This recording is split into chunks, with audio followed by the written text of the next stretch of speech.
Hmm? Ah! Oh. Someday, if Chris or Cross comes after me and says, we want our money, it's going to be like, okay, tell you what, let me just go back and remove them all.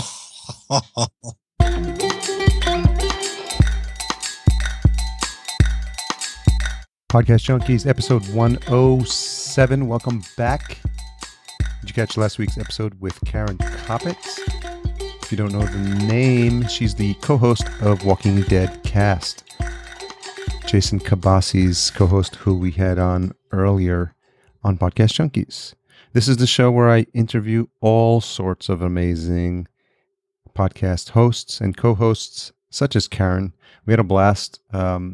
This was her first foray into podcasting when she started with Jason. She's a big fan of them, and now we're going on 6+ seasons of the show. So she's definitely found her stride, and she's built up a fan base of people who know her strictly from the show, which is interesting because, like I said, it's not something she's doing full time, but because of her personality, it shines through, and that's why I think it's such a success, because her and Jason have a unique chemistry.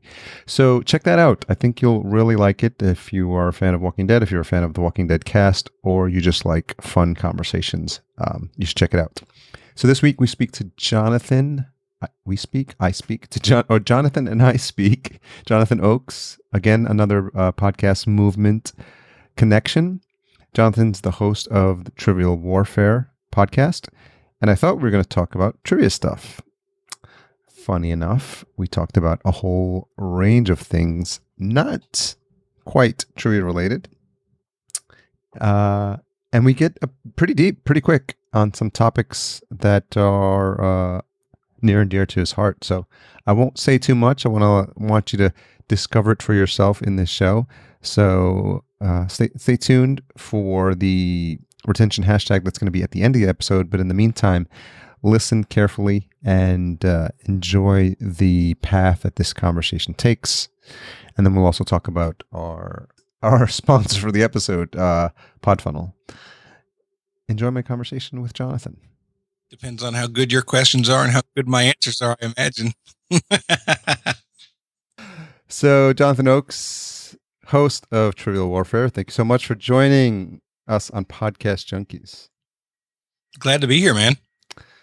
Do you also refer to your show as if there's like a team of 10 people on it occasionally? Or is it just me?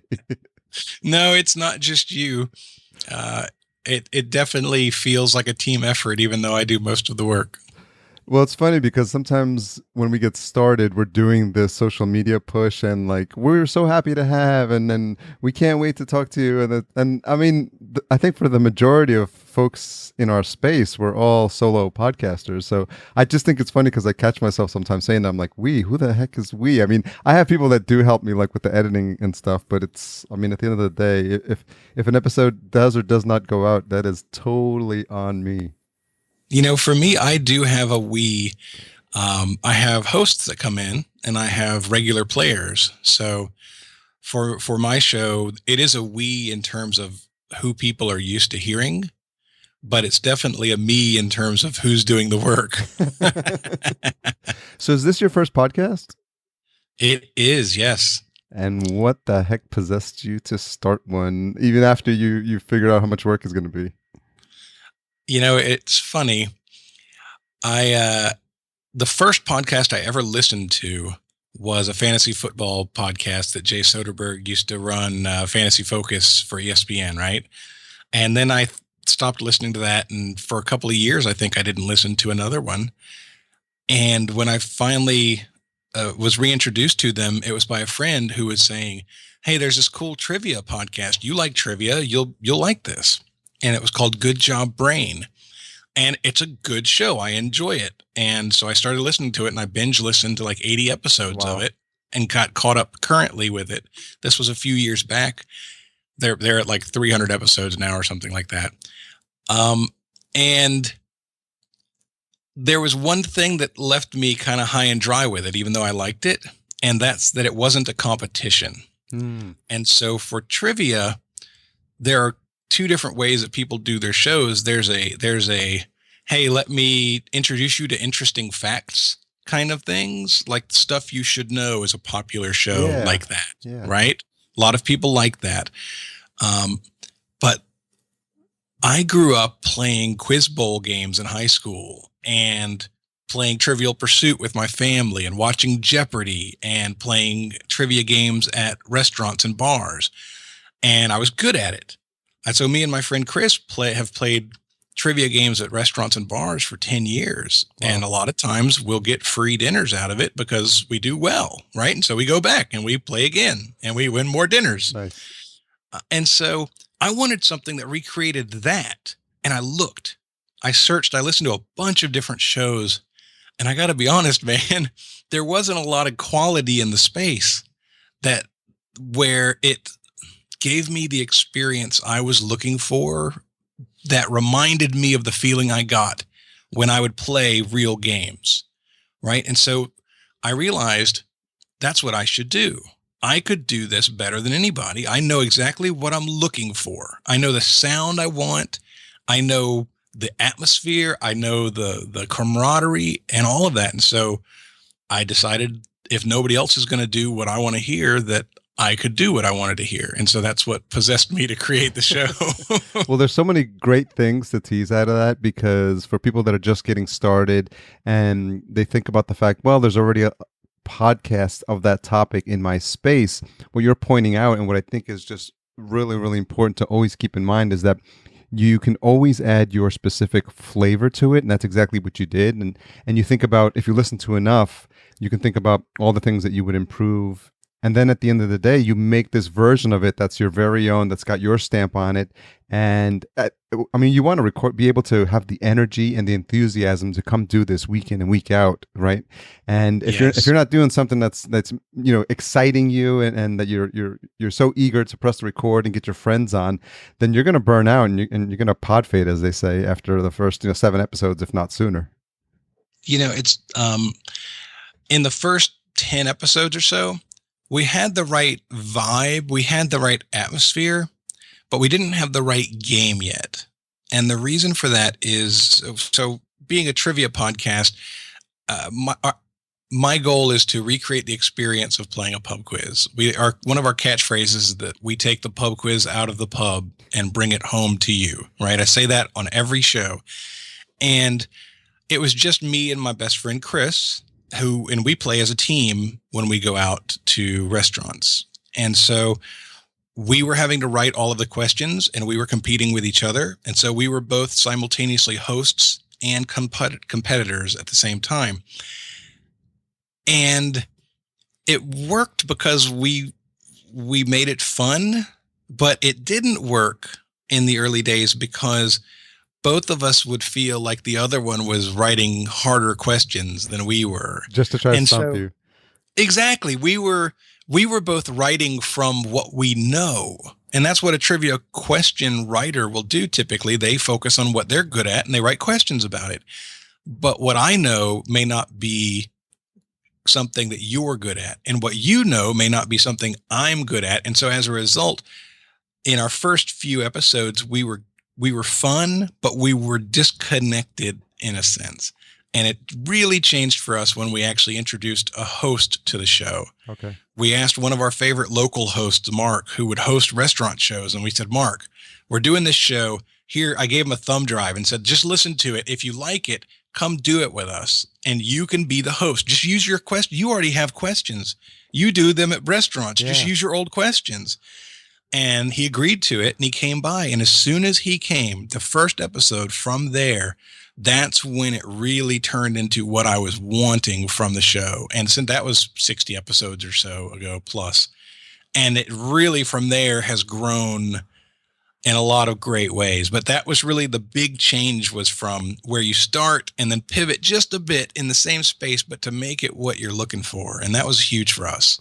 Well, when you think about shows or anything we may have seen on TV that has that whole question and answer component, I mean, we all get Alex Trebek is obviously the biggest example of a host-led quiz show. But even when you think about the game shows, and I think about Price is Right and Bob Barker, they'd always have their card and they're reading off, and it sort of adds this sense of like formality to, like, if everyone was just shouting questions at each other, which I'm sure that's what it was like in the beginning, it doesn't have the same like officialness, if that's the word, of like someone actually keeping everyone in check, and it's like, okay, time's running out, and you need some sort of referee persona, if you will, to just add that polish, I think. I agree wholeheartedly. It also helps people to play along. So when my cat literally just bit my thumb as it was hanging down underneath my desk. Thanks a lot, Rambo. That hurts. I guess you could say he drew first blood. He did. That was bad.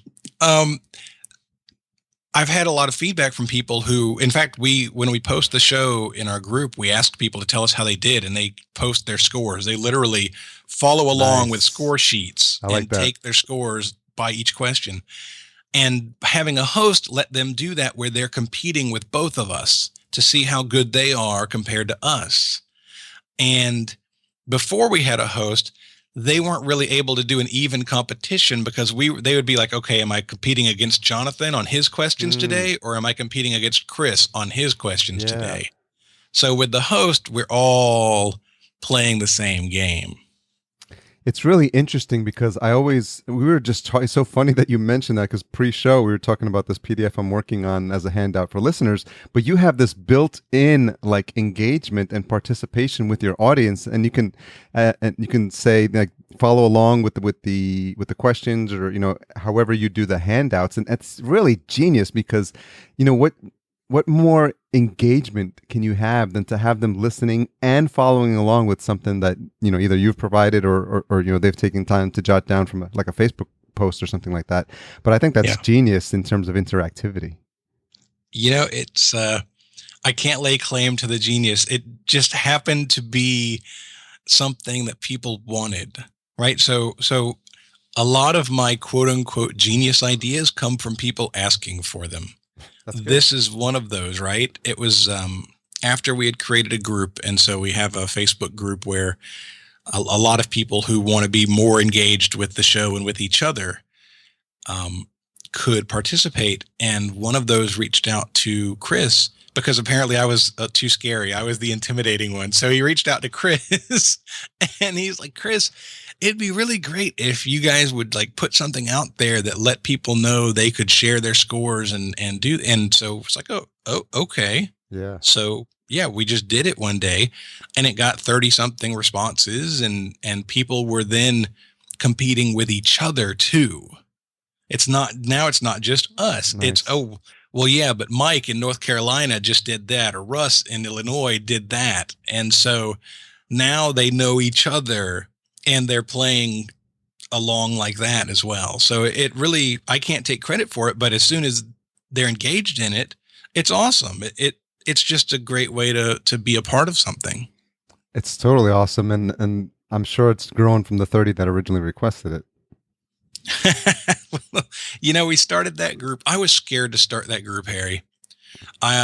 In fact, I delayed on it. So the first person, I went to New Media Expo in April of 2015. We're in 2016, right? Yeah. April 2015 in Las Vegas. Okay, I was there. Okay, so I was there too, and I went to a session where, actually, I mentioned Jay earlier. Jay Soderbergh was a panel member, and he said, "You need to build a badass clubhouse." That was his quote. He said, if you give people a place to hang out and to participate and to be a part of your show, they'll do everything for you. You just have to create it for them. And I remember that clearly, because I'm a trivia guy, thinking, well, okay, that makes sense. I could do that. But I only had, at the time, I had 300 listeners, 200 listeners, something like that. And how much engagement are you going to get? Like 10%, maybe 5%? Am I going to do this with a room of 10 people and then they can all see how pathetic I am because we only have 10 listeners? no way I'm doing a group if there's only going to be 10 people in there. I'll feel like an idiot. What if I'm the only one there? You gotta start somewhere. So I didn't do it. And then did Podcast Movement that year and got the similar advice from different people and still didn't do it. I didn't open it until end of the year, like November or December of last year. Wow. And I started it by inviting people I was friends with from my own page, you know, and there was maybe 50 people with probably 20 that were interacting. And since then, it's grown to we are at 308 right now.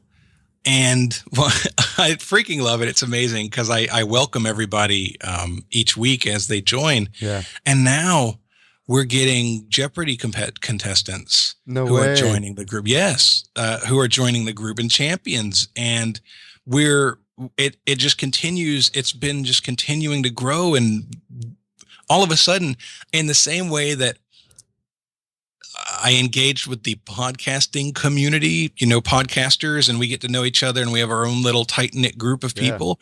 There's a trivia community out there. Nice. And because we're the host of this show that people are discovering and liking, we're getting invited into these other circles. And it's amazing. These are experiences that don't even make any sense to me from 2 years ago. And now, I know I'm jumping all over the place, but it's fun, right? Last week I was in North Carolina because I had listeners invite me to North Carolina, and they said, Jonathan, we have a national tournament that's on Sunday. It's a team trivia tournament, so it's a bar quiz kind of place. You have limits of 6 people per team. There's 300 and something teams and a $10,000 grand prize. We have 1 spot left on our team. We want you to come up and be our last member. Wow. And I'm like, I had fantasy football drafts I had scheduled. I had all kinds. This was one of my busiest weekends of the year. And I dropped everything. And I was like, my listeners are inviting me to go play a game with them. We're going to do it. And I literally brought my whole setup, I don't have a laptop, my desktop computer, my monitor, my giant mixer, I brought microphones for everybody. And so my whole truck was filled up with stuff. And we recorded shows on Friday night when I got there and Saturday morning, and then did the competition the next day. And it was just this amazing experience because the listener engagement was such where we're friends from them listening to the show and then engaging in the group that I was scared to open because there might not be enough people. That's how powerful those relationships can become, where you really are friends with folks and it's real relationships just off of providing that opportunity for them to talk to you. That's an amazing story, and just another reminder of not overthinking it when we think about these things. Like, you know, because you were saying you were worried about what if no one comes, no one signs up. And it's like when we podcast first, like, what if I record an episode, no one listens to it, and I'm not getting any downloads, or you start a blog and no one's visiting my blog. But I mean, seriously, Jonathan, we all got to start somewhere. And I think, and if the sooner we start, the sooner we work through the hiccups and, you know, any problems that we might have with people signing up or not finding the show. So then by the time momentum does build, you've got all those things worked out, and it's like a smooth process. Like you said, you're welcoming people that are coming to the group. I've got a small group called Podcast Junkies, which is in Facebook. And I do that. I record videos, and I think it's just a fun way, a nice way to have the fans group. I think every single podcast, without a doubt, should have its own group, whether, like you said, you start off with the 10, but eventually, you know, they help you with ideas and invite you to cool stuff like that contest that you went to. But I'm wondering how your team did. I'm so frustrated. I feel bad because the team that invited me, they won last year. Ooh. They won first place last year. And there's nowhere to go from there. I know. One of their team members left. And so they invited me, and we finished 12th. It was like 350 teams. We finished 12th. So it's a really good performance. We were one of the best teams in the country, but we were out of the money. And so at the same time as being proud of what we did, we were all very disappointed in what we did. Is that like, I wonder, like in spelling bees, like the kid will never forget the word that he got wrong. Is it the same case with something like this? Like, what was the question that they asked and you're like, oh man, I should have known that. You know what? The one, there are a few that stick out, but the one that's going to stick out to that team more than any other, I think, the question was, what is the most populous state in the United States that does not have a Major League Baseball team? Ooh. And so first, it's a multi-part question, right? You have to figure out which states don't have baseball teams, and then you have to try and rank them by population. Wow. I don't, it would take me some time, and I'd probably be editing out a lot of silence in this episode if I tried to think about it. Welcome to my trivia show, by the way. People tell me all the time, Jonathan, you should hire somebody to do your editing. It's not that big a deal. They can do it. And I believe that that's true for most people, but I have a lot of intricacy with silence. What pieces of their thought process do I include? What pieces of their thought process do I cut out? Do I offend them if I cut this thing that they said out? There's a lot of stuff there just based on that. But so the answer to that question, the reason that it was memorable, it came down to two states for us. We said it's either going to be Virginia or North Carolina. Okay. Guess where everybody lived? North Carolina. I went up. This was in Charlotte, North Carolina, where we were. So that's where they lived. And we went Virginia, and it was North Carolina. Oh, man. Oh, it's so bad. That one will stick in the craw for a while. I'm just looking around. I'm like, you guys didn't know that? Seriously? You live here, right? That's a pretty embarrassing way. Was it, were you eliminated at that point? No, okay. It's not an elimination game. It's a total score at the end. Yeah. So, have all the episodes been the trivia format, or have you broken any where you do something that's not the trivia, or you've had a guest on? We have broken format a couple of different times. It's always, well, actually, no, it's almost always trivia related. So there's been a couple of different games, right? There's been a 2-person head-to-head game, which was what we started with. And then there was a hosted game with 2 people competing and 1 host. There was a situation that impacted me personally. Well, it didn't impact me personally, but it had grabbed my heartstrings. And this was somewhere around episode 30 something. And there was a young child in our area whose family was in our area, and his name was Eli. And he had been in the hospital for months and months and months. And his parents were out of money, and he was in a life-threatening situation for all of these months. And he kept on surviving and kept on, he had struggles, but he was doing good, right? And there was a fundraiser for him and a fundraiser for their family. And I reached out to the people organizing it and said, hey, I would like to interview his father, and we could use this to raise awareness and hopefully raise money. And so I did that. And that was, I think the name of the episode was called Black Tie for Eli. And it was an interview with his father about everything they'd gone through so that it could pull on other people's heartstrings. And unfortunately, a week after we did the interview, Eli passed away. Wow. And so then I had the decision of, what do I do with this episode? Do I air it? And so I through different channels, I asked if it was, because they were still doing the fundraiser. I mean, these people need the money. So I asked, what's the appropriate thing to do here? And I got the okay to air it. And I'm really proud of it because I'm not an interviewer. I'm just a goofball, right? But I have a background in communications. And so I did my best to interview him, and I edited the hell out of it. And I'm really proud of that show. But that's the only time I've ever done something totally not trivia. We've had bonus episodes that were different. They were how fast can you answer something from a box of cards that somebody gave us kind of stuff. But most of the time it's pretty standard format, and we just mix up who we bring in, and we have a lot of listener interaction now where they will join us and we'll have listeners be on the team for the game and do that kind of stuff. So, but it's mostly the same game usually. So first off, that is an amazing story. I think that's an admirable and honorable thing that you did. And I think it just speaks to who you are as a person. And it's one of the reasons why I love having these types of conversations, because you can understand a lot about how a person, what a person is like, even in a short conversation like this, from some of the actions that they take. And I'm wondering, like, what it was about that situation that really spoke to you. Was it just that it was making like the news in your area a lot, or it's just something that you think is in your nature? Two answers to that.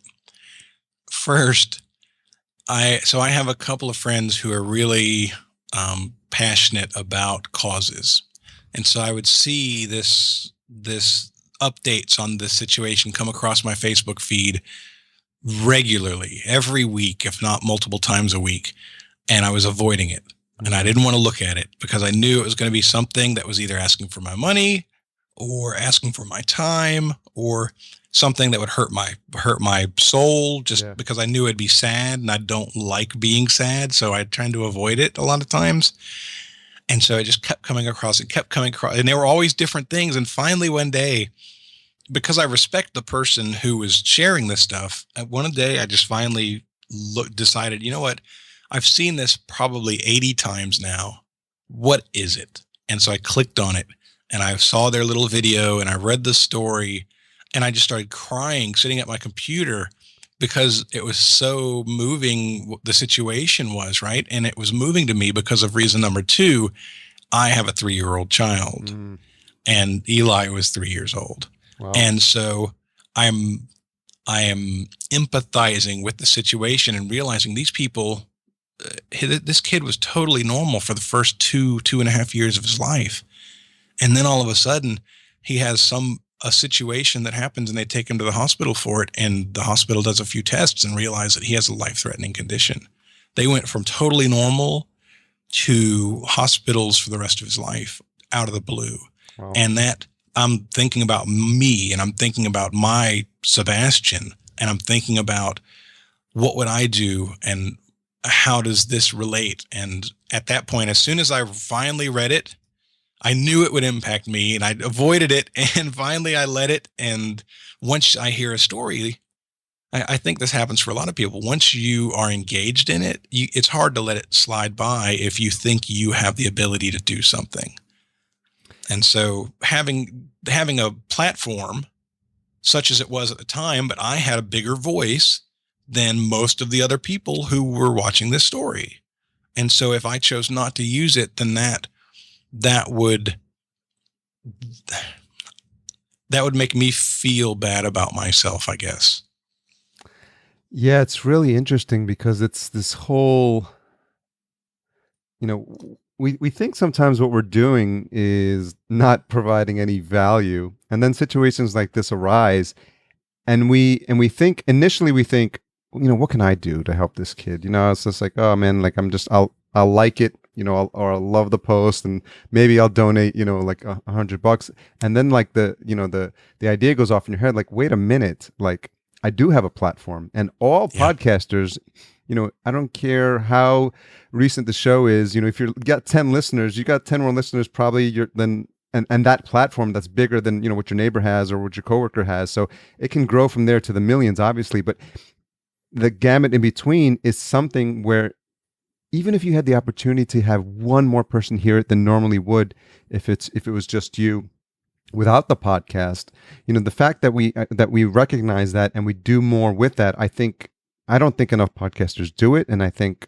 they'll hopefully get inspired, because obviously this is a show about podcasters, so there's a lot of podcasters listening, and I think you guys really need to take Jonathan's words to heart, because I think we lose sight of that sometimes, and we think you think your show is just pure entertainment, and I had no idea we were going to even cover this topic, which is awesome, which is awesome. But that's typical podcast junkies, because we're people who have like families and feelings and causes and passions, and then we podcast. So I can't imagine there's not a podcaster out there that always tries to like have his personality come through in the things that he does, and he builds a relationship with his listeners. And as such, he feels like, when he wants to ask a favor and say, hey, can you guys support this cause for me? I'd really appreciate it. He knows that they're, like they're going to go to bat for you. They're going to listen to you, and they're going to support you. And I'm sure you saw that in the reception to the episode. I 100% did. And I can tell you that it was actually a challenging decision for me to use the space, right? To put it in my feed, because it is really awkward. You look back at my history and here are 80 something trivia shows and one heartbreaker, and it doesn't fit at all. And it was a decision of, am I going to alienate people? Is this going to be received well? And then you think about it and you realize, you know what, who cares? This is the right thing to do for this situation. Let's just do the right thing. Yeah. And I tell people all the time, hey, it's your show, and you should be willing to test things. If you can't test things out on your own show, I mean, where else are you going to do it, right? Because, do you bring, like you said, everything with the format, the duration of the episode, from a 5-minute to an hour-long episode, what you want to talk about, who you want to bring on. I had someone on who wasn't a podcaster early on, and her name was Brandy Shea, and she was just traveling the world, traveling the U.S. in her car with her husband, interviewing entrepreneurs. And I met her at the first podcast movement, and they were having a Kickstarter because they needed money to travel across the U.S. and they were just raising money. And I was like, it wasn't as serious a situation as Eli's, but I was like, she's not a podcaster, but I don't care. I just want her to come on, and hopefully if I can, get her over the finish line, because I really admired what she was doing. And I think I just really want to think about doing more things like that, because as the show grows, there's not, your loyal listeners are going to stick with you. And I'm sure your loyal listeners stuck with you, and you probably got more feedback, or more positive feedback, than you even thought you might have gotten. I definitely didn't see any kind of drop off. There was nothing to worry about in terms of that, right? I think that in fact, there were 2 episodes where I got a specific piece of feedback. We did go off of script one other time for International Podcast Day last year. Yeah. And we're doing it again this year, where we recorded last year an episode with me and Chris, and I can't remember, I think we might have had one other person in the room. And we just talked about the show and how it started and what we were experiencing, and just gave fans an inside look behind the scenes of the show. And so we've done that. We've updated it to do it again for this year, and we're going to release it on International Podcast Day. Mm-hmm. Both of the episodes, Eli's show and that show, I got feedback from people who knew me personally who said, Jonathan, these were really good for you, because it lets people see your personality beyond the game. In the game, I intentionally have taken on just a slight one, but a bad guy character, where I'll pick on the opponent a little bit. I'll make a joke here or there. I'll act cocky. And I was on a good winning streak for a while, so it really fit together well. And as a result, we had listeners who gravitated towards Chris, the good guy on the show, and wanted to see Chris win. And every week they'd want to see Chris win, right? But at the same time, I can't be too bad, because you don't want to turn them off. They know you're the host of the show.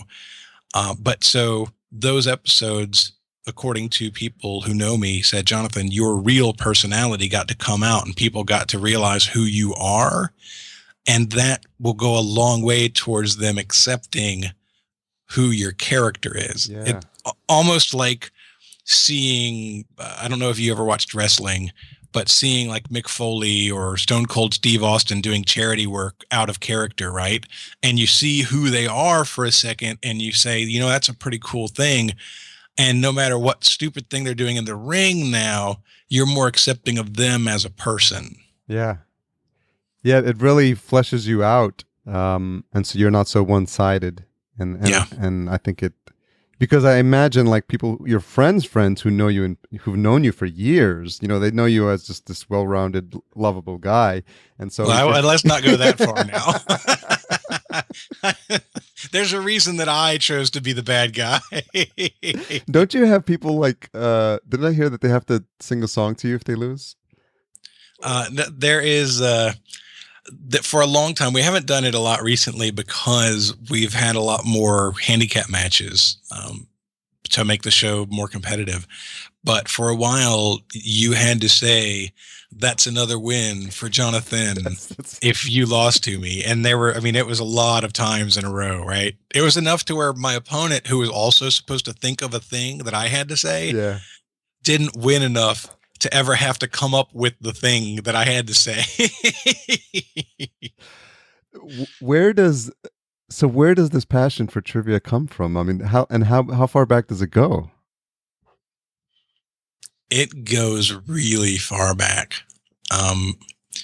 As a kid, I was a nerdy kid, not athletic, not popular, all your stereotypes of a nerdy kid growing up. By the way, who are all popular, and they're all the cool kids now. Right, exactly. At the very least, they're typically making good money. They got that going for them. And so I believe that each person in their life has to find something that they can be good at. And that's the thing they can be proud of. And that helps them get through their young life and their life as an adult. And for me, the thing that I knew I was good at is I was smart, and I could hang my hat on being smart. And I ended up being a jerk about it because I wasn't well-rounded. And so I was smart and I made sure everybody knew it. Right. Yeah. But one of the ways to prove you're smart that people can't argue with is winning at trivia. Mm-hmm. And so I can remember every year at Christmas, my family would get together at my grandparents' house, and there'd be big Trivial Pursuit games, and they wouldn't let the kids play.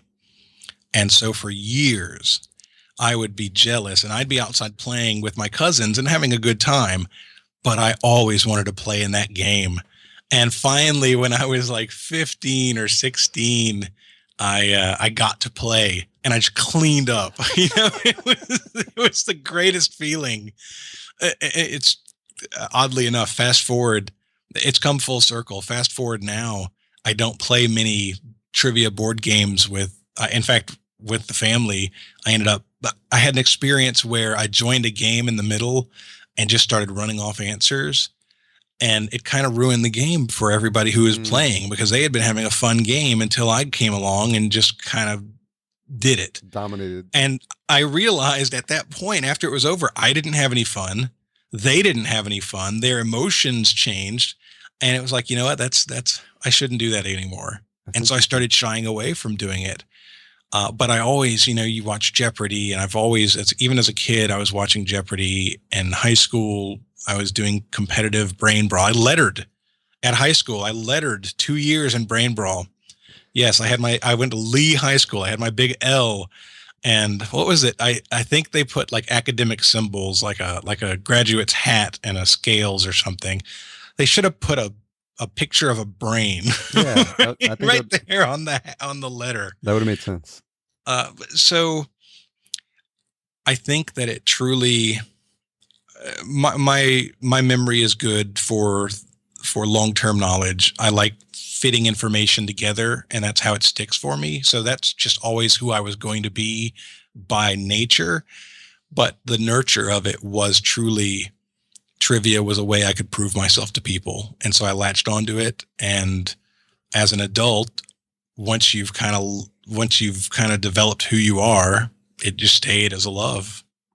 What's funny is I'm a child of the 80s, and there's a bit of a renaissance going on with, Stranger Things. And the Get Down is a bit earlier, but it's still as what it was growing into hip hop, that was around for me as well.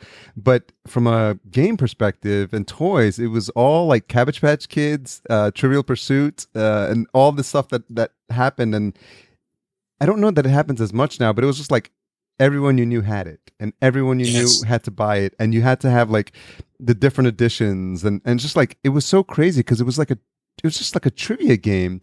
But I don't know what it was about the timing, is that maybe all the gaming consoles still weren't there yet, so there was still that ability to enjoy something that was hands-on. And I grew up with Monopoly and Life and Sorry and Trouble and Hungry Hungry Hippo and like all those games. So I think there was a tactile ability to like play with these pieces and the cards and all that. It was just so funny that it was such a huge wave, and I'm wondering if that's how you remembered it as well. As you were saying that, you know what came to my mind immediately? Garbage Pail Kids. Oh yeah. Do you remember Garbage Pail Kids? I do. Oh my god. Those, when you said Cabbage Patch Kids, I'm like, Garbage Pail Kids immediately. I definitely think of board games as a family thing, and family for me is early 80s and mid 80s for sure. I do remember, well, there's a story about me that my mother will tell, and she says that they played the game Concentration with me when I was 3 years old. Concentration is the one where you have tiles that match each other, and you flip them over and lay them out on the floor. And so you flip one over and you have to remember where the matching piece was, right? And she tells me that, she's like, Jonathan, as a 3-year-old, you won every game. Wow. And as an adult, I've said, yeah, but you guys had to, I mean, I was 3. I have a 3-year-old now, so I know what the mentality is. You guys had to be letting me win, and you can't, there's no way I was winning as a 3-year-old. And she's like, no, every time you saw something, you never forgot where that stupid thing was. And so, like I said, it's kind of, from a nature perspective, I'm just wired to do that. And so it's fun to make use of it as opposed to just letting it fly. Put your superpower to use. Right.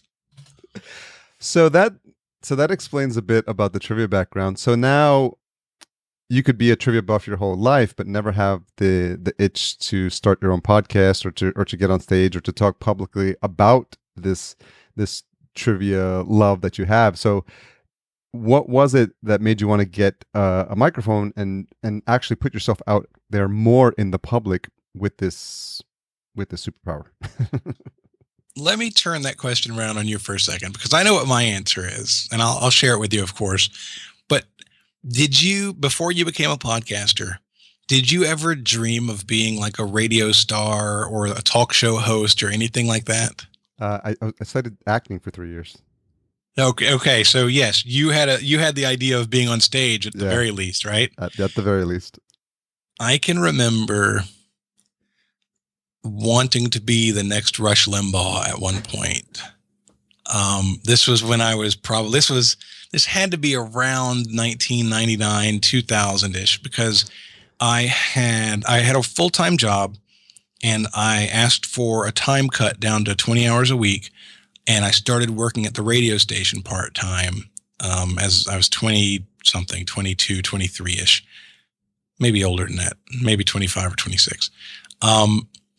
And so I started working for the radio station part-time doing board ops. And so that the board ops person is a person who is pulling up the volumes, switching from tracks, adding background music, playing the commercials, all of that stuff. And I would also do remote location setups and breakdowns. And I got into it because a part of me said, Jonathan, you're interesting and you're opinionated, and your opinions are better than most of the stuff you hear. And so you should be the one who's getting paid to share your opinions. So I admit I've always been cocky / confident. I've always wanted to be humble, and I try my darndest, but I always come off like a big jerk because I think these things about myself. And so I thought I could do it if they'd ever give me a chance, right? And so I always had that in my background, and I was comfortable with electronics. The same kind of stuff we have on our mixers is the same thing that you're using at the radio station. It's just bigger and more complex at the radio station. More expensive. Yes, but I wasn't intimidated by it at all. When I saw the equipment and saw the mixers and the pots and the this and that and the other, I'm like, oh, I remember that. And so there was never any barrier to entry there. I always thought that my voice was interesting, that I had something to say if people would listen to me. And I was technically savvy enough to be comfortable with the idea of doing the equipment setup, breakdown, and all of that. Then it was just a case of, I never thought of podcasting as an outlet like that until it met my passion. And so the passion part of it, hey, there's trivia shows out here that aren't what you want to listen to, and you could do better. You should do better. Then that triggered hey, and you kind of like the idea of people looking up to you.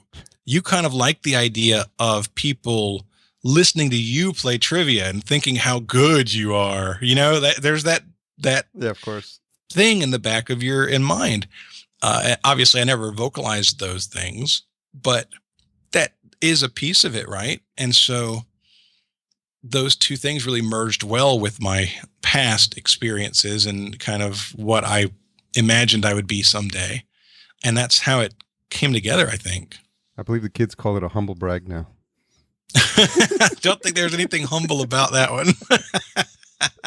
Well, that's great, because it's almost like this mix of all of these passions and all these things that make you who you are and make you interesting and get you excited, because you're like, okay, this hits the trivia button, and this hits the my love of technology button, and this hits the me, liking to express my opinion every now and then, and knowing, there's a good chance I'm going to be right.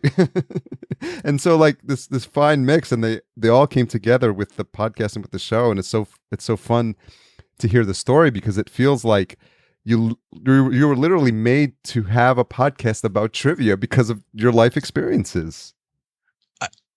I wonder if it's true. I can tell you this. Since I've been podcasting, it has been one of the greatest experiences of my life. And I'm not exaggerating at all. I've told people, and if it wasn't going well, maybe it wouldn't be the same. But with it going well, it hits every motivation switch in my entire body. There's positive feedback loop.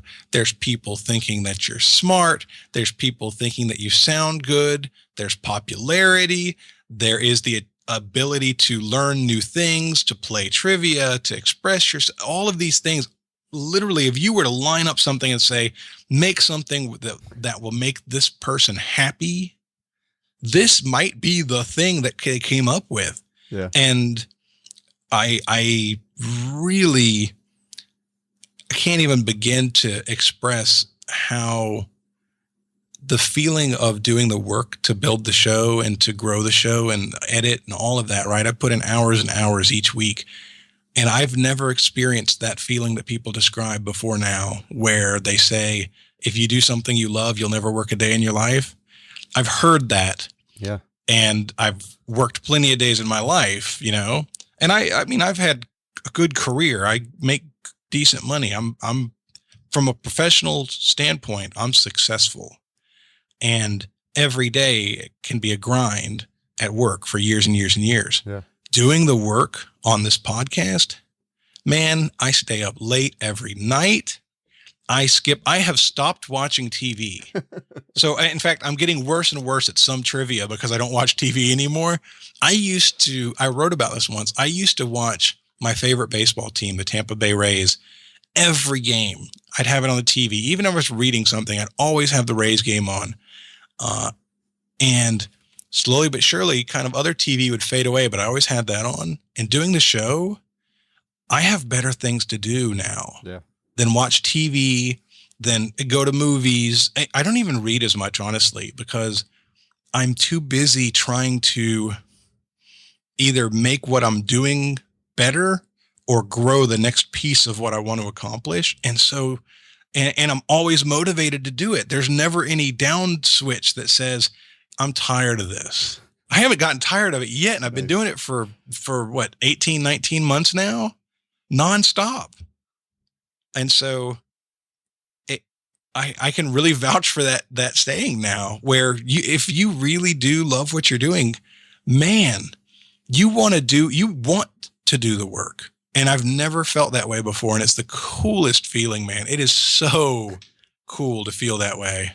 what's great about that is that energy and that enthusiasm that channels its way into every one of your episodes, and I'm sure that's a testament to why everyone has fun when they're listening. The episode that I was listening to, I think I forgot who else was on there, but I think they were drinking, because as it got progressively later, the jokes were getting raunchier and raunchier, and I found myself a couple times just literally like laughing out loud.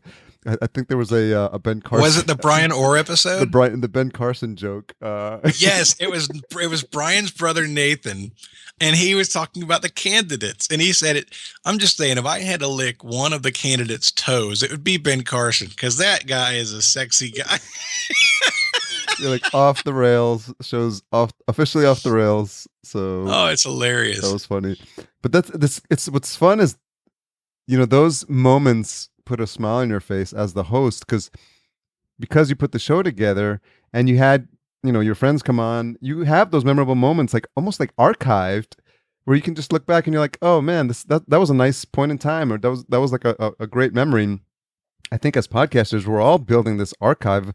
In the past, we'd have to have our pictures we'd look at, or videos that we'd collect from old friends, but we have dozens, if not hundreds, of episodes that we're just like, oh, that was a moment in time for me. Now, I mean, my show's 2+ years old. Yours is 18, 19 months. I mean, a lot happens in that time, and you grow as a person. So even listening to yourself is just like fascinating to do every once in a while.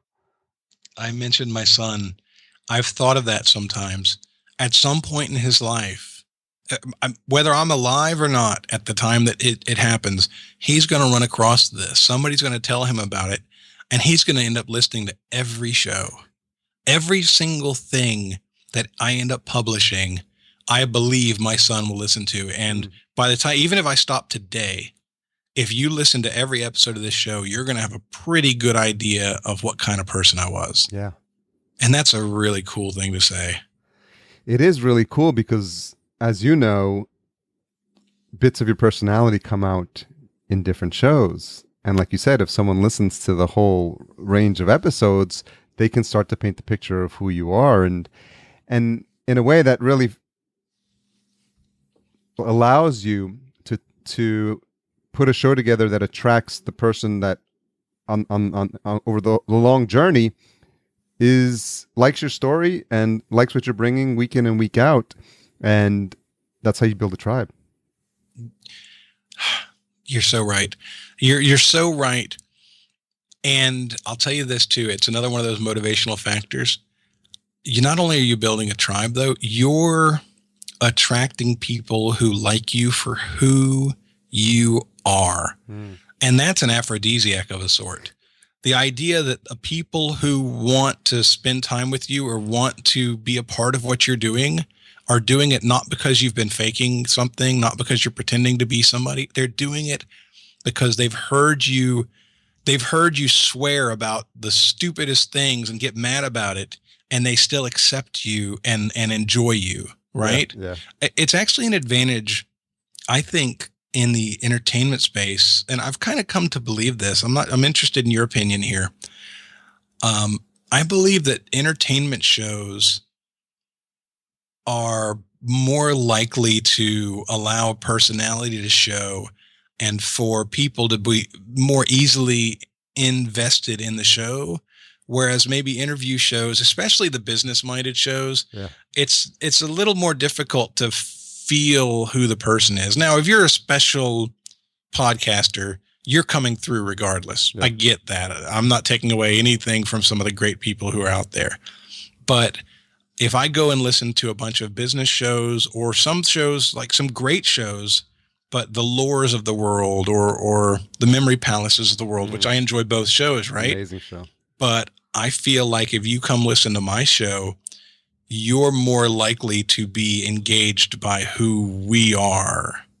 We meaning me and the people doing the show. Yeah.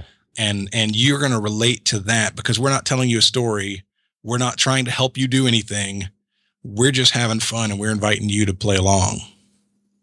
That's so true. That's so true because, like you said, it's that whole best foot forward, and they have probably 20, 30 minutes on these shows, these interview shows or these business shows, and they have to get their message across or sell their product, and they have to be on point and they have to be polished, and a lot of them do it very well. But at some point, if you go on 30 shows, you're probably going to be giving the same script every single time, because you don't have someone, you have that window for people to know who you are, people that may have never listened to you. And sometimes you're on these huge podcasts with these great audiences, and I guess you don't want to blow that. But I totally agree that the entertainment ones are the podcasts where the hosts, or some of the comedy shows, the hosts are just letting their hair down, and they're just like, this is me, like literally this is me. Like if you met me in person and you hear me on the show, I'm not going to be a different person, and I can vouch for that, having met you at Podcast Movement, and I mean, you're the same person. So, and that's part of the reason why I wanted to have you on the show because I mean, I just like having conversations with people who I have a good vibe with, because the listener's going to hear that, right? They're going to know, like, oh, this is awkward. It seems like Carrie just met Jonathan like 5 minutes ago. And you don't want that, man. Who wants to listen to that? That shit is boring, man. Right. Well, interestingly, your show, I think, is different than a lot of interview shows because your format is much freer, right? So I think your personality does come across in Podcast Junkies because you're not trying to hit the spots and you're not trying to make a point. You're kind of just listening to the conversation and going where it takes you. Yeah. And so that emphasizes who you are for your audience, for sure. I appreciate that. It's something, we all learn along the way. And I had my set of questions. I had my sheet of questions in the beginning. And I was like, man, I hope I don't forget them. And what happens if I get through them too quick? And I have like 15 minutes to go and I don't know what to say. We all worry about stuff like that, especially interview shows, because it's just nervous because you've got another person on the other line. And in the beginning, I mean, like, equipment, if it doesn't sound good, you're like, are they going to get mad? Are they going to leave? Like, they're going to see me that I'm like an amateur? It's like all this crazy imposter syndrome stuff that comes to mind. But I think over time, you just get, like you said, you just get more and more comfortable with it. Yeah, definitely. I was asking about the different types of shows because I thought, and you mentioned that the trivia contestants were coming on. Have you thought about at some point starting to interview some of those folks? I haven't really, because I honestly don't think that's what people are coming to the show for. Yeah. I've definitely thought of different ways to do the show, though. We've really, actually, in the last 20 episodes or so, there's been a shift. We did a tournament in March, a March Madness tournament, as a matter of fact, and it was a trivia tournament. So we had listeners. I've got 16 listeners from my group who volunteered to do it and put them in a bracket and had them go head to head against each other on the show to see who would come out on top, right? And some of those were great episodes, but some of those were real stinkers. And it's not their fault. They did a great job. They were competing. Nothing wrong with that, right? But some shows were fun and interesting and lively, and some just weren't. And I realized if I'm bringing guests on, which I want to do, I want more voices, I want more engagement. It can't just be this person being themselves out on an island. And so I changed two things about our format. I said, okay, from now on, I want us to have at least 3 people in the game, even if it's 2 teams. And so, and this, I know this sounds cocky. I hate this. Because I was the one who was winning a lot, we would add people to the opponent's team. And that's why we've had so many handicap matches recently, because the third voice, even if they don't know anything, is another voice on the show, which adds either tidbits of information, an argument perhaps, where people are having to fight for why they think something's right. It just adds a dynamic that I have found to be better than 2 people by themselves. And it's also taught me the lesson of, I can bring people on the show now. I've figured out the sound. I'm comfortable with it, but I'm never putting them by themselves because they might be boring and I love them to death. But if they're boring, this is about entertainment, right? It totally is. So we've found ways around it, but now it's a Patreon reward. If you're donating at a certain level, you're coming on the show. Nice. I like that a lot. And people, I put it at a level of where I didn't think we'd get a lot of donations at this level. And buddy, that's where they go. That's a great benefit. I mean, that's so awesome. I mean, people just love this whole idea of participation. It's like when they tell podcasters to read out the reviews because people like to hear their own voice on the air, so to speak. Especially now that people are listening to the podcast. I mean, I still get excited. I mean, if Dave Jackson mentions something about an episode, I'm like, I'm tweeting about it. I'm like, I heard you. Like, Yep. I heard that my name was mentioned, and I think it's just cool this interactivity that you're continuing to build into the show, which is so amazing. Have you ever had somebody play a game with you on a review? Like tease you or do something to force you to read it? No. You mean like that's hilarious. I'd never thought someone do that. But maybe your show, because of they know you guys, it sort of lends itself to it. But yeah, that would be funny. I have a long-standing dislike of Boston. Okay, as a kid on a Boy Scout trip, our van was robbed while we were in Boston, and so we lost a lot of stuff as Boy Scouts. This is I've always had that, but then as an adult, as a Tampa Bay Rays fan, I hate the Boston Red Sox, and I'm not a big fan of any Boston sports. Yankee fan. And so my people on the show, my listeners know this because whenever Boston comes up as an answer or a topic or anything, I bring up, I can't stand Boston. Why are we talking about Boston? And so one of our listeners who knows that I read every single review put on the review, Bill Belichick is the greatest coach in NFL history. And I, Jonathan, am going to be proud to go get married at Fenway Park or blah, blah, blah, blah, blah. Right there. And I have a deal with them. If they write a review, I'm going to read it. Yeah. And so they had me saying all this really nice stuff about Boston, and it made me ill.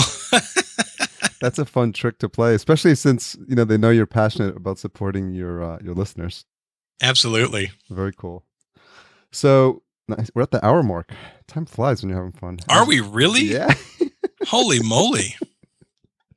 I'm interested. You mentioned something about ideas that you had, and I think and as you think about growing the show and what you're going to do to change it or improve it, and it was just a comment that you made earlier, and I wanted to sort of dig a little bit deeper on that, and wondering if you could tell us what you do have in mind as for the future of the show.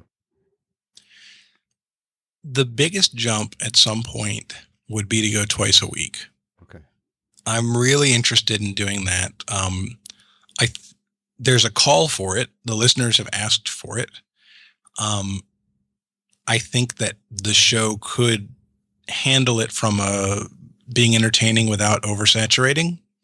And I think more specifically doing it with different competitors. So we could have our prime group do the Monday show and then have listeners come on and do listeners rotating into the Thursday show, right? Or having some variation where the second show can be the not ready for primetime version or whatever the case is, but there are ways to allow yourself to do stuff on one that you don't do on the other. And so that's kind of where my mind has been going with the future. But as long as I hold the reins on editing, it's not going to happen. And the other thing that, have you noticed, I don't know if maybe it's not true for you. It's definitely true for me. But now that I am a quote unquote podcaster and I self-identify as a podcaster, I find myself always thinking about, oh, you know what? That would be a good show, but that doesn't fit my format. I'd really like to do this other show. And so there's one, I've already worked on the art with a great designer. And so I have the artwork done and I've recorded maybe 7 or 8 hours of content, and it's called Color Bridge. And it's, my little boy, my 3-year-old, is mixed race. He's half black and half white. And I have this really deep-seated feeling towards interracial people. And now being married, having been married to an African-American for 7 years, no longer married, but I had a much better understanding of the community and feel more compelled to try and help and to provide a space to have conversation. And so I paired up with one of my hosts who's a black guy who's really intelligent